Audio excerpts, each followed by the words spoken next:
Right, so we are now, I've no idea, the 19th is it? 19th of June, we're at 10 past 11. Today is a big day. We're now heading for Sligo, literally only just left. So we have our trailer on in tow, and we're going to go down now and meet the main man Clive, who is going to give us his red Belting Galloway. So we're very excited today. You know, this is a different kind of video. I'm on the wrong side of the camera, or the right side of the camera, depending on your perspective. So in 500 meters, turn right onto Manure. Oh yeah, well I've literally left. I'm still on these shaky back roads. So basically my daughter is here with me, and she's going to do a little bit of filming and make a little bit of a video of this exchange today, which I'm very excited about. So we might as well leave it at that now and drive on the road. It's going to take us an hour and a half, so take the next right onto God Manure. help us, we're taking the next right apparently. So anyhow, that's me, and I'll be back when I'm a little bit closer to Sligo. So we are now 20 past 12 on the 19th of June. We're 42 minutes away from our location. We just stopped in Mohill for a coffee and a few sausages. So we're nearly there, we're over halfway there. Yeah, we'll check back in with you now shortly. I think now this is about, yeah, we're what, 1:15. We've just landed here today, so we're going to load up here now.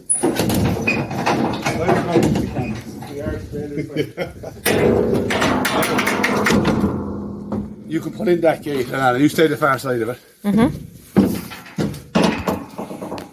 Yeah, and this is open. So I brought hay as well just for the journey home. That's great. Because I was going to stop for a cup. Oh, good idea. Yeah. Yeah. Cool. Let me see if we get this. Yeah, we might need a paddock or something for there. Yeah. You pulled out the touch. Yeah, see, I'm missing the gate. Oh, yeah, okay.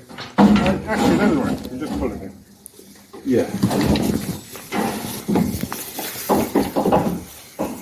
Unless you throw that paddock there, okay, easy. I know, we are right. Look at that. You use cheap So gates. once we close off this gate, we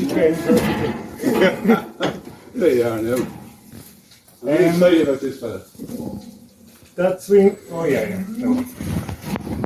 No, Lana, you can come in now, climb the gate. Press stop there if you want. Look at that, Lana, now. God almighty. I've shown a few of the neighbours this fella now, you know, and when they hear Belting Galloway, you know, they're saying, oh, no, John, you know, was you not like... I said, listen, now, believe me, this is what I'm going to do this year, you know, and they're trying their best to try and talk me out. But then I show them pictures of the lads, you know, and they say, oh, Jesus, he's a brave bull, you know. Yeah. So, yeah. So come here, Clive. What's the story with him? How old is he now? He's nearly 10. Oh, he's nearly 10, is he? Oh, very good. But, yeah, down in Waterford. But he's a UK import. Right. Yeah. So was my lady as well, yeah. Oh, yeah. Yeah, the first one I had, yeah. Cool. Yeah. Yeah. I can actually just stand here and look at him. He's lovely, yeah. Yeah, so he's 10, and this is your first crop this year, off? No, second. Oh, your second now, Yeah, is it? yeah. Oh, yeah. I'll show So you. just I'll show you his calf now. So you have here. Yeah. Yeah. Yeah, so there's a batch of heifers gone to Donegal up to John Duffy. Do you know John Duffy? I heard about that from someone on YouTube recently. Yeah, the boy called PJ, actually. You must know him, yeah. Yes. Yeah. Pijo, Yeah. Julie. Yeah, that's right, yeah. Yeah, John Duffy has his land up in Donegal, and he bought Holmy heifers off him last year. So Right. he's going to breed them this year, and I'm going to buy the weanlings back. Right, yes. Yeah. So we're outsourcing the breeding. So that's one of his calves from this year. Yeah. Surprised there's not using no bloopers outside. Yeah, I only have Galloways coming from a short-horn bull. So it'd be very interesting to see Galloways coming out from a Galloway father. Yeah, You know? yeah, it will, yeah. What does it make a difference really the other way around? I wonder. I don't know. Yeah. I don't know. Well, there's a thing called a mule and a genus. Yeah. You know, Yeah. they're different depending on what way they go around. That's like, it, yeah. whether the father's a pony or an ass. Yeah. You know, That's so right, yeah. that's what I'm thinking. Like, maybe I'm overthinking it. Just go with it. Just go with it. Yeah. Just go with it. So brilliant. So we load them up anyhow. Yeah. He's pretty quiet. Yeah. Is there any special things I need to know? No. No, I just noticed he's a little bit tender in one of his front hooves, but he seems to be okay. I'm not sure if he's tender on it or if he's stiff. You know. Yeah. But he's fine. He's working away. He has bulled a few of mine already a bit early. Oh right, that wasn't. Yeah. So, you got in with them or what way? He's running with them all the time. You see. Oh right. Yeah. So they're only calved. So. Oh, of course. So they're not going to be cycling. Yes. Well, a few of the first calves have come into cows have come into their first cycle. Yeah, and that's what, around 6 weeks probably, isn't it? Yeah. Now I've only witnessed one of my cows come and bull on, but I haven't no bull with them. I've only witnessed one of mine calving. Oh, there you go. I tend to see them all for some reason. Yeah, I know. You're doing a brilliant job. Yeah. I don't know how that works. I seen all your cows calving. There you go. I knew you saw one of yours. Yeah. Brilliant. I usually land up in the morning. Yeah. Well, I suppose the likes of this fella now, like when there's no continentals or no double muscle top, you know, it's an awful lot less of a worry, isn't it? No, lovely little tiny calves. They grow like hell. It's thrive, man. Yeah, really fresh. Yeah. So someone was talking to me online about this. They were saying that his shape reminds me of the Greg Judy macho bulls. Yeah, a little bit. You know, heavily front loaded. Yeah, and quite sleek in the back. You know, you wouldn't write home about him. But some of his bullocks came with huge back ends on them. So I don't know if that's my cows or this fella's genetics somewhere down the line, like, you know. Yeah. But they were saying, I heard that the coffee cup shape for the bowl, then it's looking with the lid up front for the bowls, will produce a real good breeding cow. That the coffee cup was back the other way. Yeah, a white hip. Absolutely. And, it was really. It's the first time I've really seen it. The heifers and the bulls are completely different. The calves. Yes. Yeah. So they are coming that way. Yeah. He's producing very feminine, and very masculine looking bulls. Yes. I no heifers to show you because they're all gone, but they look. You could spot them once they were born. Yeah. Immediately. Yeah. And Kabir, they say they continue the testosterone levels are higher on the front. Like that's why the bull gets so strong, the shoulders, and the darker hair in front. And the cresting as well. Yeah. That's a big thick neck on him. Yeah, there's plenty of it. There's plenty of it there. Yeah. So he has emptied the bag a couple of times already this year. So he's not overly anxious. Well, you know. No, he's very cool. Yeah, I've never seen him bull anything. But they're all. Oh, he's kind of shy like that. Why he bums that way too? Yeah. He'd only do it once. Yeah. He doesn't waste himself out. He's mannerly enough, like he's very mannerly. Yeah. And actually, when I brought him in first, all the cows just adored him. You know, they were all over. Look at this one. It'd be interesting to see what your cows say. Yeah, what they think. They just licked him to death.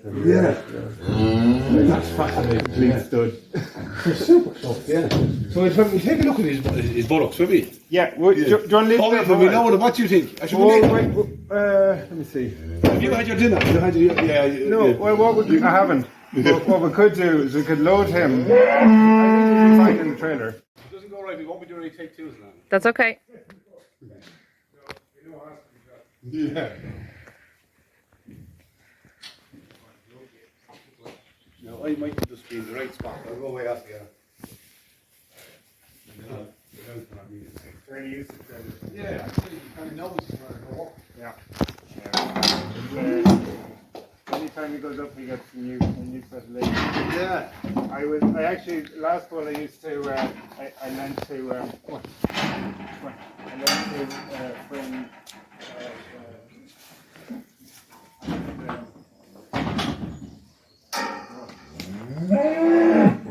and they had a dairy herd and they used to bring the cows to him in a trailer and he wouldn't get up on it when they go home because he was just expecting the cow to come out. I see.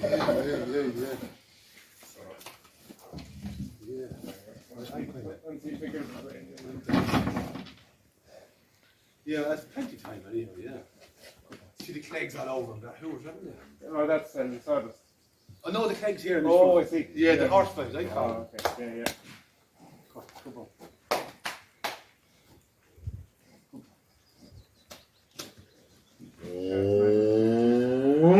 Yeah.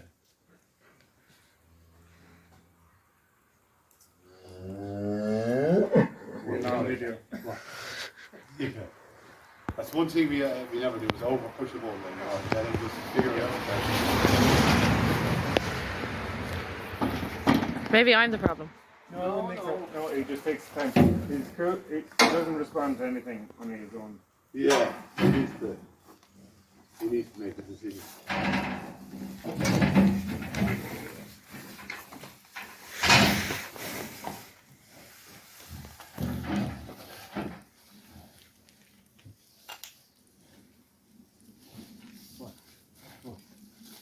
What way did he be now? I don't know. The guy said he'd be close to 900 kilos, but I don't know. So he's more than that, isn't he? Oh, look, kilo, sorry. Yeah. I'm 300. Right? Yeah, nobody. No, he's not 900 kilos. No, I wouldn't think so. What would 900 be in there? Let me just convert that around. That's 1800. 1700. Would it be so?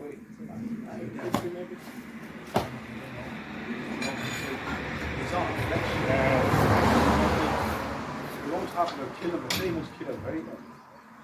Yeah, I haven't. Small frame and more flex. Yeah, I haven't processed them. Yeah. Yeah, he must be waiting for a counter about this. I think so. Yeah. That's the expensive cut here now. Yeah. Yeah. Well, don't you? Yeah. Let me think. If I got the stick with my. So the carrot hasn't worked, it's the stick approach now. Oh no, it'll be a. I won't be touching it with it. Yeah. I don't like when he leans against the gate. It's scary. Don't do that. Hang on. Don't break. Can I stop recording now? You can now, yeah. I did. I didn't catch it. I'm sorry. Go on, help us. You're actually right. Watch the gate now.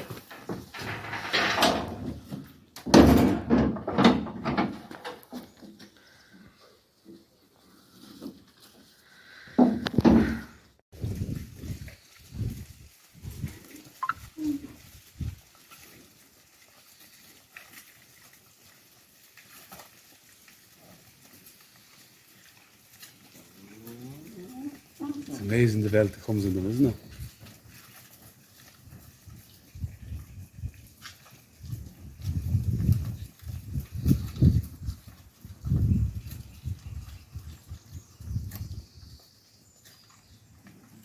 There he goes. On his up. Oh, look at that. Look at that. Scott would be proud of you. You're super soil. That's what's in Scott's garden. Yeah, is it? Yeah. Wow. Yeah, it's lovely stuff. That's amazing. last winter. And then how do you get that then? You have a kind of a side delivery muck spreader, is it? Yeah. Now, the last few batches have just gone into gardens and stuff. Right, okay, so it's gone off farm, like, yeah. Yeah, my long term, well, no, my plan next winter is to do what you're doing. Right. So I wintered half the herd the last 2 years, and I'm going to go all out this, Yeah. all out winter, couldn't be better. Like. Yeah, I think it is, yeah. So you don't keep the rushes in, and you keep the rushes fresh. Like, people are complaining about rushes the whole time, but like, I find it really glad to have them in the winter time. For shelter and stuff. But that's shelter, but they do tend to eat them down, like. Yeah. And it's not through starvation either. They can have anything on the sides in front of them and they eat it. Yeah. You're the class job. You're the class job. Well, so look at it, yeah. We're learning as we go. We're trying to make as many mistakes as I possibly can. That's all. You know, that's what we do. So we're through there a couple of days ago and down there. Yes. And back up there. Actually going to leave that area. That ended up being the sacrifice area in the spring. Right, yeah. For the heifer. You're here 8 weeks longer than I planned. Yeah. So I kind of just need to take down the really. The grass. So, Yeah, it's pretty good. I'm driving over here, like, you know, and all I see is yellow fields with cattle licking the cake. I know. And then we walk in here and we see this, like. Yeah. No, I'm pretty happy. You know, it's like, it's unbelievable. And you've got a bit of rain out the last few days now, too. Yeah, but I was We still fine. could do it more. I was Yeah. fine for another while, you know. Yeah, well, that's it, yeah. I too much grass, didn't I? Yeah, I had enough grass. I'd say I could have coped through rain for another 6 weeks. Yeah, I had it down to August. Yeah, if it didn't rain, like the second round after August would have been kind of, the grass would have been there, but it would have been dry. There wouldn't have been any power in it, like, you know. And come here, do you make your own silage or do you? Yeah, we have been. The animals I wintered last year were on standing grass. Yes. So I didn't feed any Oh, you silage. didn't feed any. Yeah. Right. Just rotated them. So you had enough stockpile grass to do them for the full Yeah. 6 months, I suppose. Yeah, and that's why I only used half of them. But Yeah. you see, I harvested nearly 20 acres. Yeah. To feed the ones inside. Yes. So I reckon if I don't harvest that, I'll have And enough add that to the. to the stockpile. Yeah, and then you could actually just go through the whole year. Yeah, now we do have an area that's a thirla that floods every year, so now my chaos that's within about 80 days. Yeah, but that's that- about half. And then it's fertilized in every winter for you with the rain. Yeah, with exactly. the floods. Yeah. And you go, Yeah. you get that. So what I'll probably do is go along your lines and feed them in the paddocks. Yeah, yeah. I might try copy you as well. Usually I just do one rotation in the winter. Yeah. I might chance doing two. Yeah, well, what I found was now is that if I grazed it off lightly Yeah. after the first round, with our climate and the rain and the wind, you know, it's coming just back, yeah. well, it does come back, but what was left behind was kind of rotted down, and I did rely on the regrowth. Like I know over in America they can graze off the tips in the winter time, Yeah. and they don't have much rain, like, you know, and they have frost, and it's kind of preserved and it doesn't break down, so it's good enough for the second round. You know, I found. Yeah, like I think that's another thing. Like I would have been grazing quite hard on that first round, Yeah. with the presumption that the grass was dormant, but it's not. Just No, it never does. Yeah. Isn't it? There's always that bit of green. So I think that double rotation, Especially with is this better for the grass. soil life. There's that bit of energy that's there always through the there winter, I is, find. yeah. I think it tends to go dormant. When you're heavy on chemicals, there's no real, you know, there's nothing going on under the soil, so once the chemicals are flushed out, it kind of sits there waiting for the next round. But it's amazing building up a summer stockpile how much heart there is in the pasture. Yeah, absolutely. Yeah. It's incredible. Like we were right across the top of the hill in the wettest weather in the winter, and there weren't even a mark. Yeah. Well, this is it, yeah. And even the little bit of mark, the time between the next time you come back heals. Yeah. Well, as I say, what rain destroys, rain will heal. Give it enough time. The only thing I have found, which I'm not overly concerned about, is I've started getting flushes of stuff like a little bit of thistle, stuff where there'd be a seed bank in the soil. Yes. And just, you know, they might be there on a night that was particularly wet. And Yeah, I've had a few of them. well, yeah. Yeah, but it won't be poaching, but they'll just have stimulated enough kind of disturbance. Of an impact for Yeah. germination. Yeah, and you just get a flush, and then they'll be gone again. And here, we don't top. I'm big into topping. Yeah, I know. Yeah. I don't top. At all. No. You see, I've got a problem, as you call it. What is it, lawn? Lawn syndrome. Yeah. You like it to be neat. Yeah. I still have a touch of that. Yeah, and look, I guess I'm not totally against topping. Yeah. Like all these bottoms were mowed last year for bedding, so we used all the rushes as bedding. But but I suppose I always question is topping going to solve the root cause of the problem? So these thistles, for example, is there a point in topping them? Yeah. Probably it's not going to stop them doing anything. Yeah, I You know. Yeah. So I do find that the thistles don't like being topped. If you want to control the thistle, if you top them regular, they will go away. Yeah. But they'll also go away if you ignore them. That's true. Yeah. So it's kind Yeah, of I wasted know, diesel yeah. in that regard. But also, I think stuff like thistles and docks are doing a job. Like they're pulling up calcium, they're breaking up compaction, and I prefer let them do the job. Yeah. And they'll kill themselves out. But yeah, there'll be what do they call it? Oh, there's a name for it. I can come back to Succession. They'll be victims of their own success. Oh yeah. Yeah. And what I actually found in this field over here, where we bale grazed here 2 winters ago, and it brought up a huge flush of ducks, and it's just in that paddock. Yeah. And last year we had a farm walk, and I mowed all that down to the ground with a mulcher for a car park. Yeah. And they came back with so much bigger. Oh, okay. There was a section that I didn't get done because I just did the bare minimum because it was unquadrated mulcher, so it was taking ages. Yeah. And there was a section over the far side, and the ducks came up like this, and they were gone to seed and everything, and they were finished for the year. Yeah. And when the bit that I mowed came back, like 3 weeks later, I had a full field of lovely leafy ducks here, and the bit I didn't mow was just a few Stalky, kind of dead, gone. And the grass had dominated. Yeah. And So the there you go. And the cool thing as well, look at the mint beetles. Yeah. They're flying. That's right. That's right. Well, to be honest with you now, I will tell you the truth. I came into a field and I was all out. I'm going to go to war on these. And I did look at these and I saw all the little yellow eggs underneath. I said, I'm not going to do it. Cool. Yeah, I didn't do it. Because, and with all insects that attack plants, like Scott will tell you, that they only attack plants that are struggling. Right. So it's a brilliant sign that the ducks are on the way out. Yes. If they're getting hammered by those. Like you'll always get some, but these are getting hammered. Look at them, they're like... Yeah, Scott's a man I need to sit down and brain pick him as well. Yeah. He's a wise man. He has it all off, hasn't he? He does, He does. He's brilliant, yeah. But so ducks, I more and more don't give a toss for. Right, yeah. And come here, what's people's attitudes like? Are you still getting this? What's the going on? Or is that to accept or understand you more, maybe? No, they just ignore them. I've been at it a long time, like. Yeah. So they just know you're that way. 12 years. Yeah. Oh, 12 years now. Yeah. So.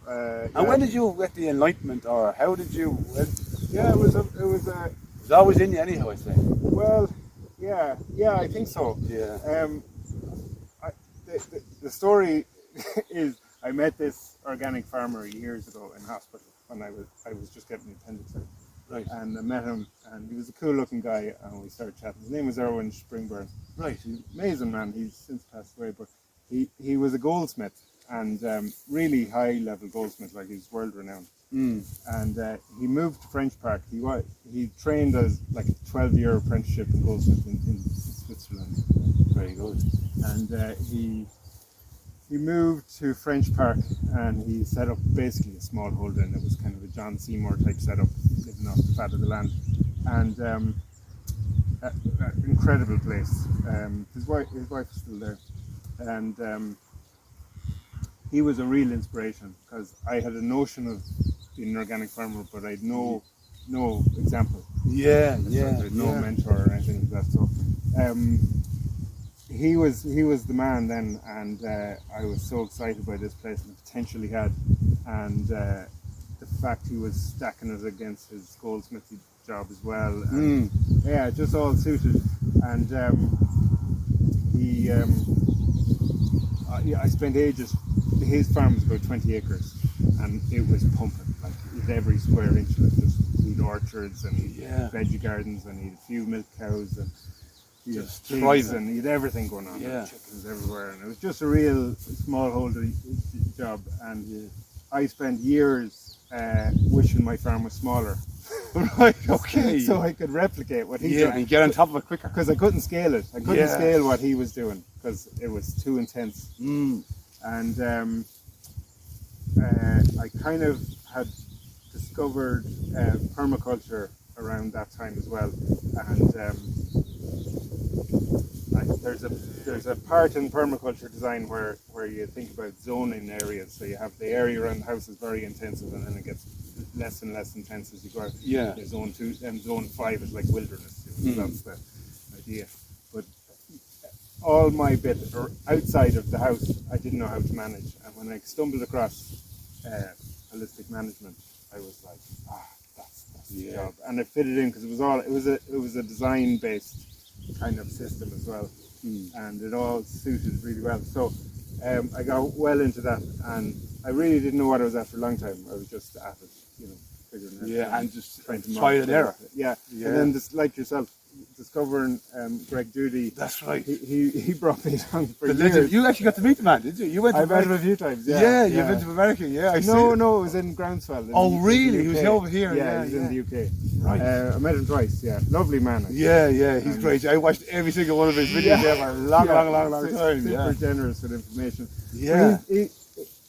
And what he communicated was brilliant because they were all nuggets of information that you could bring forward. That's And right. they were really easy. And adapt to your own situation. Yeah. Exactly. Yeah. So that was cool, but it wasn't until I did holistic management training that it really started to knuckle down, and that's only the last 2 years. So the place is just the production has just left. Yeah. It's brilliant. And no fertilizers. Like you probably came from the bank of fertilizer. Yeah, no, I've been organic 10 years. So 10 years. Yeah. So before that. So before that, what was the dairy farm? Yeah. So that was intensive enough, I suppose. It was supposed to be. But Yeah, it wasn't really Yeah. doing it very well. Yeah. But actually, when I went organic, my stocking rate went up because of mob grazing. Yeah, that's right. Yeah. So I've reduced it since. I have a master plan of planting a lot of trees. Yes, you spoke to me about that. Now, you see, you have your. I went on a bit of a planting mission at home now. Okay. Obviously, I got.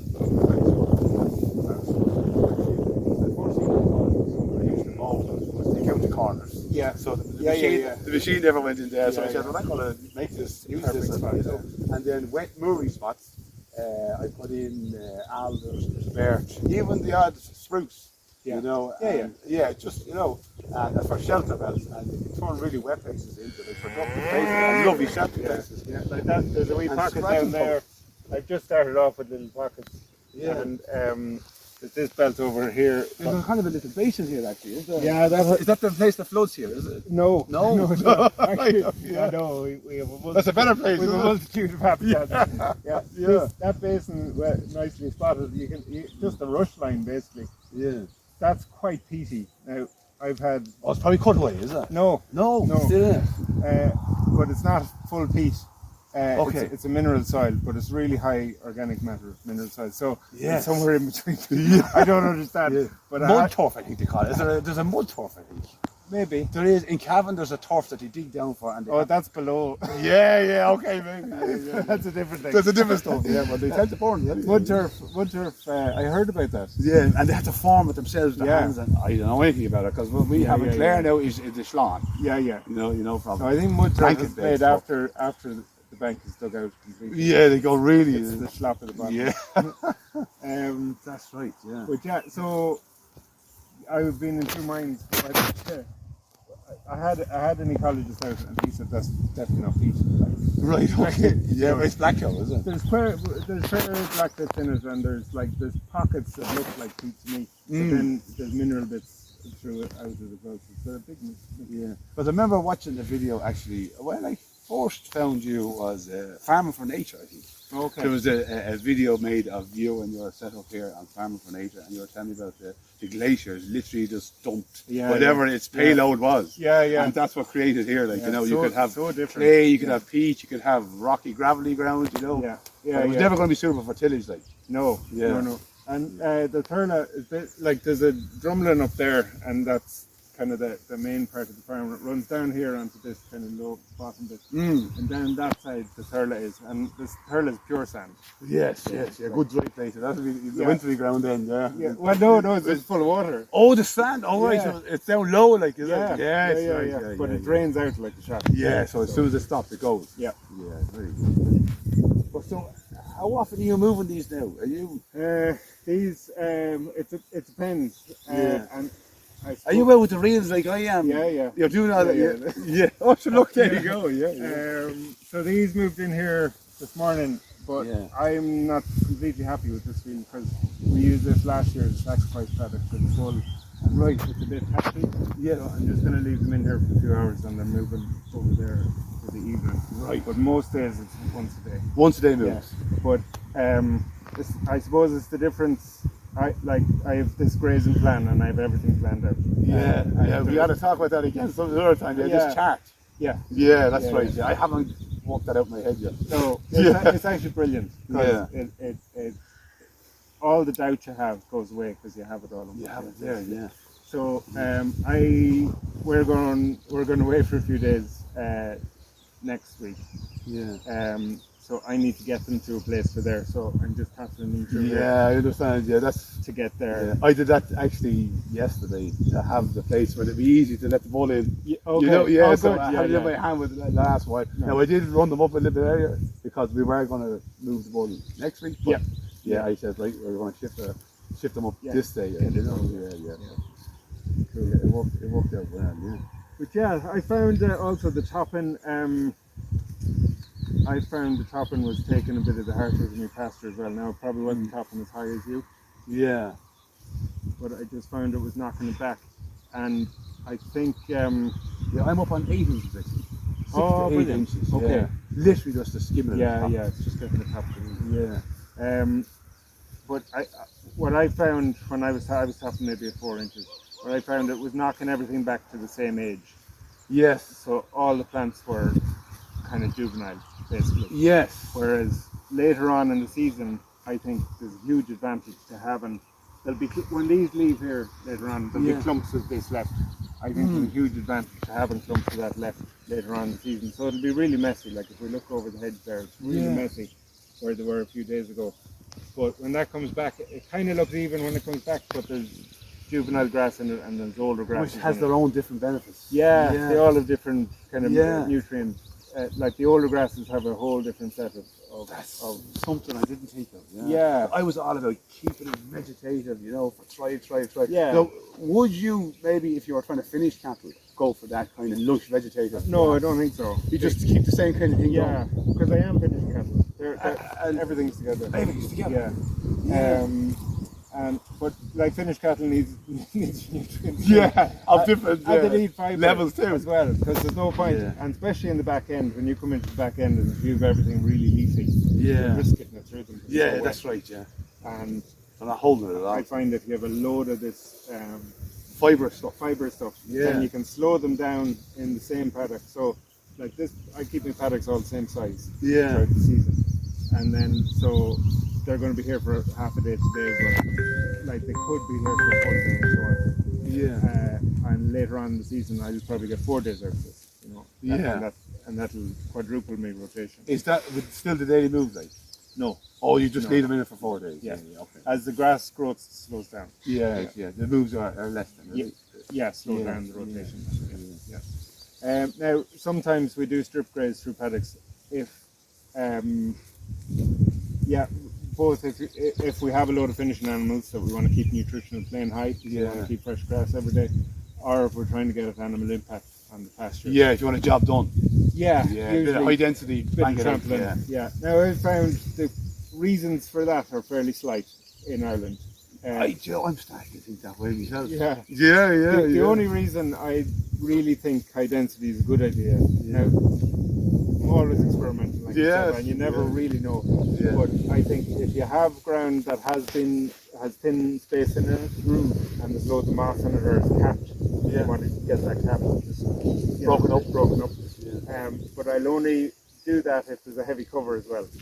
So you're laying down a load of litter, and sometimes there was an old meadow field up there, and last year I basically strip grazed through it to get that impact, but it was all over 2 days. You know, I was moving 3 or 4 times a day, so it was the same pace of movement. I would just get more impact for a job. You know what I've noticed is now there's a field at home now that I allow to grow full meadow, and I let the cattle in now. It's not the experimental field, it's actually the field. I just knock it completely out. That depth of stuff on it. I think I may have put down too much.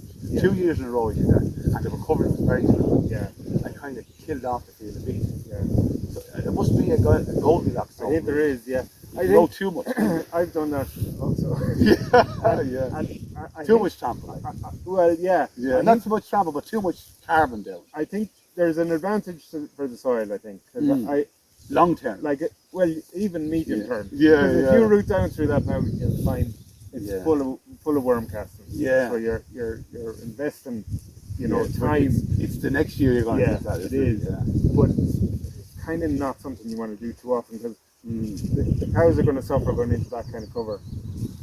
Yeah. I prefer them going into patchy stuff where they had a mix of stuff. Yeah. So that's why when the grass is growing fast, I'll rattle them through the pasture so they'll knock out bits of it. And some of it will be really vegetative and some of it will be overstood maybe. But rather than slowing them down and cleaning out pastures, and then having a big wedge of grass ahead of you that's all gone rank. Yeah. And then you're driving them into that, and then their performance will Yes. go down. That happened to me last year. And then the recovery on that is going to be really slow. Yeah. So if you just keep tattering around, it'll find its own balance. Yeah, I like that And, concept. and you'll be left with a blanket of grass then at the end of the season. Yeah. Rather than a You're wedge. growing your stockpile all year, like. Kind of. Yeah. But it's scattered throughout the field. Yes. It's in the That's chaos. right. It's in the chaos. Yeah. It's cool. And it works Yeah. really well. And because you're timing your rotation based on the speed of recovery, your grass is always recovered, you know. Yeah. So you always have loads of grass. When you come back into the field, it's not really that patchy. It kind of evens out, but you have older grass and younger grass. But it's all short. And the older stuff maybe is kind of starts to lie out a bit, and the newer stuff is coming up, and it's kind of looks just fairly. have yeah. I need to stop farming with my eyes as well. Yeah, well, to a certain extent. I know you always have to keep looking. You don't know what's going on. This is it. Yeah. And come here, warm dosing now. You don't warm dose? I don't not worm dose. Yes, I know what you're saying. Yeah, as I say, I'll do everything sometimes, but not some things all the time. Yeah. That's my kind of motto, Yeah. you know. So if it has to be done, we will do it. Absolutely. We will do it. But none of them cattle look like they're warming or needing any kind of. There is one bullet down there that I'm keeping an eye on, and I'm deciding whether or not to dose them. Yeah. Everything else, there was a few that had dirty rear end Loose, like, coming yeah. out of the winter, Yeah. and they've all firmed up except this one. And I'm Yeah. just keeping an eye on him. He's thriving. He's shaking fat like. Yeah. But he's just skipping through him. So it might for welfare, you know, if he's really struggling to get it on top of the parasite load, I might. But So it's animal. it'll be very It's not targeted, broad yeah. spectrum. Let's do the whole lot. And it's so reluctant, like I'll wait. Yes. I actually ran him through here and I kept him in. There's a load of willow in there. The Yeah. willow's very good for The tannins. yeah. Yes, very good. So Yeah. I was hoping that might stir things up. But he's not actually that keen on eating it. Right. Yeah, all the others who have no dirty eyes go mad for it. Mad for us. So that could be his fault. That could be his fault. Yeah. He's just not as smart as the rest. Yeah. He doesn't realise the medicine's right there in Doesn't know front how to of mind us. himself. Yeah. So we'll see. But yeah, no, I'd be very reluctant. To use. Yeah, if I can at all It's the last part get them sorted out. Yeah. Yeah, And he'll go. I'll get rid of him. Yeah. Because I don't want to be like I try to. All the meat I sell is chemical free. Yes. So anything that does, we don't not medicate anything. Yeah. You know, but anything that does get Goes to the sorted commercial out. market. Yeah. And now I can sell it. You can do a withdrawal period, and you can sell it organic. In theory. Yeah. But You personally just don't want to I do just that. try to keep Yeah, the level yeah, of my, that's- because I'm direct selling. I know all my customers. I know some of them are really sensitive to chemicals and stuff, Yeah. and that's why they come to me. So I just try and produce purest, cleanest meat I can. Now, stocking rate as well, now, you're fairly Yeah, understocked. we're way down now. Way yeah. down, Yeah. yeah. We're at about half the cows that we have been at up until recently. Yeah. Part of that is to push through for the winter grazing, and part of that is setting myself up. For the trees to grow. We're hopefully going into the new agroforestry scheme Yes. when it gets Yeah, the silver pastures. when it gets released. Yes, Yeah, we're waiting on the department. But if that happens, we'll be planting pretty much everything brought in. In Yeah, certain distances. yeah. There's a couple of it'll depend on the fields, and it looks like there's going to be a bit of flexibility in the scheme where you'll be allowed to adjust planting for the fields. But on these fairly level fields here, we'll probably just plant 5 metre by 5 metre, which is the standard spec. Yeah. And they're all tree guarded for sheep, so we'll be getting back into sheep. Oh, right, yeah. And then there's a couple of I'm hoping to plant up on the hill actually a lot of pockets of trees. Yeah. like 15 or 16 trees planted It's a grove, in a isn't it? group. Yeah, Yeah. but loads of groves, and I have a lot of that designed out in various fields. Lovely. And, And you'll just fence around them for now, like. So I'll run the herd up there, Mm. and we have a little bit of rented land we'll probably use as well. I want to keep a nucleus breeding herd because I want to breed back up again once the trees are strong. Yes. So we'll be back up. Yeah. I hope to exceed our old stocking rate in the future, but yeah, the plan is to get the trees up and established. And there's on the steep hills as well. We're planning to plant kind of on contour, so we'll be going along the contour line, and the trees will be about 3 meters apart from them, but in between the rows will be about 8 meters. Yeah, So yeah. it'll just be different formations depending on the field, but it should be class. Yeah. It'll create shelter. It'll, like, the cows are in those trees. Yeah, you sent me that video, didn't you? Only 2 days ago as well. Oh, as well, yeah, So very they good, come round in the rotation again, Yeah. and they just love it in there. Like, Yeah, love it. I think that's the issue that Clive is kind of suffering from at the minute, isn't it? Clive up in Kildare, is it, or Dublin? He's from not Clive, Simon. Oh Yeah, Simon. Yeah, Yeah. he's He knows converting things. from tillage to Yeah, mob grazing, and he was just saying big that. open fields. Yeah, he feels like the cows are a bit like, oh my God, where am I? Yeah. You know, they just don't have that bit of shelter. But yeah, he's going to work on that too. Yeah. Oh yeah. So it's all progress, and it's all. Yeah, but it'll be exciting because Yeah. also the trees have so many benefits, and these lower areas. That's why I was worried if this was peat, because you're not supposed to plant peat. Oh right, is this the Yeah, scheme telling you this, or? yeah, that'll be in the scheme. Yeah. But it's because if you dry out peat, it lets all the carbon out. You know, so. But, Okay. Yeah. But what we're going to do, even if we're allowed to plant it, we'll obviously double check everything. But the drains are pretty much blocked at the moment, so that's not draining. That was all draining really well. And what we'll do is we'll block the drains and keep the water table high, Yes. and then plant a wet woodland, Yeah. and then just graze it periodically throughout the year at the right time, like now. Yeah. But we won't be going in obviously. We could stand here and talk all day. I said, do you know, years ago actually, when I first found out about you, and I could see that you were passionate about trees. Now, trees were I was big into trees myself back in the day. Not to the same extent for some reason. I fell out with them for a while. All right. Yeah, I did. Yeah, because whatever kind of tears I had in my head, I kind of started to change around a bit. But I'm good. I'm back again. Okay. You know? But I said to myself, I need to talk to Clive about this. You know. Yeah. But I love the style of it. Do you want to go over and look in here? Yeah, we can do that. Yeah. And that's the thing. Yeah, it's just like mortified. Yeah. The whole like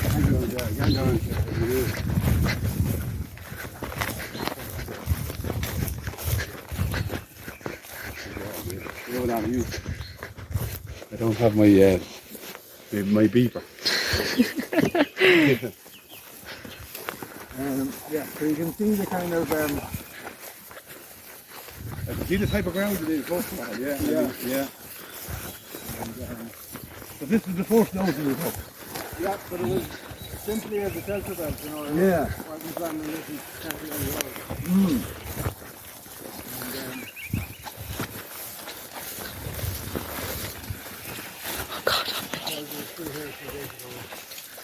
Oh, you let them through here.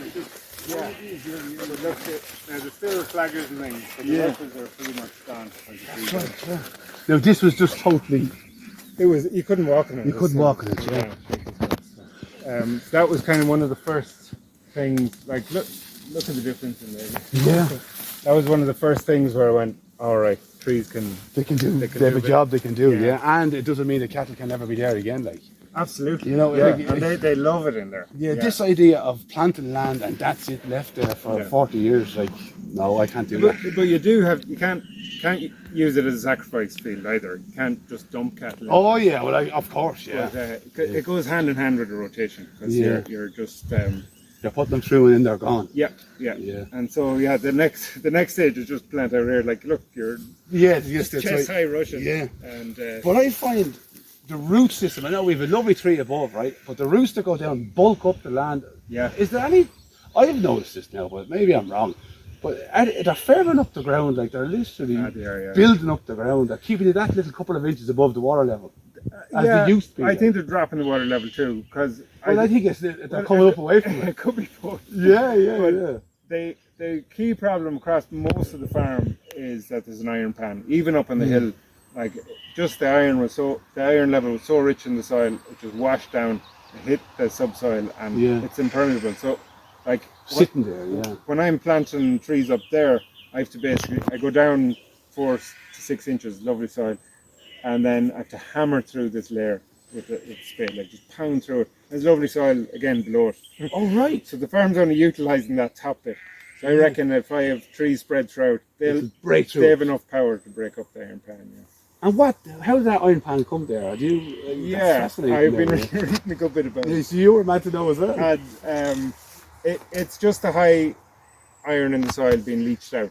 But kind of through history, I think this land would have been all wooded, like. Yes. And it was a lot more stable. The ecosystem was a lot more stable, and the soil suited the woodland a lot better. And when the trees were removed, it just slowly degraded, and the compaction got worse, and the iron leached out and created an iron pan. Now it still kind of works, but you're only it's not optimal. And I think the trees will bring back the optimal. So when you bring back the trees, bring back.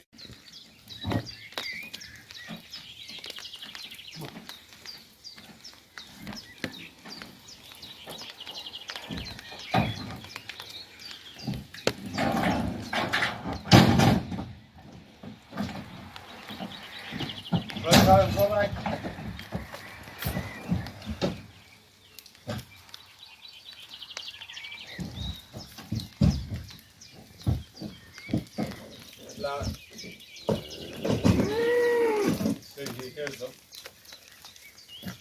Stand back down.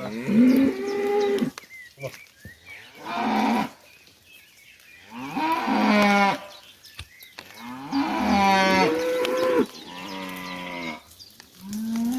Take your time, lad. No bother. Come on.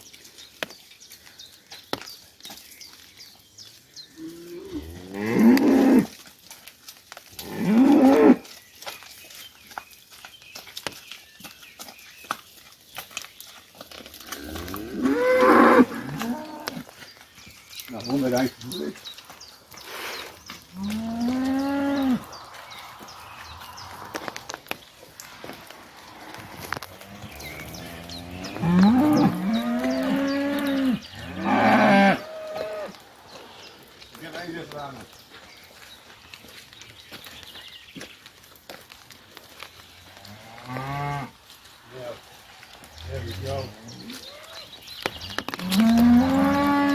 There we go. Hello. There we go. Mr. Paul has arrived.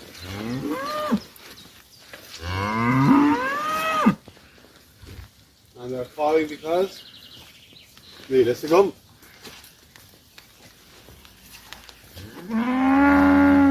He's definitely not a virgin, anyhow. He's very relaxed about it.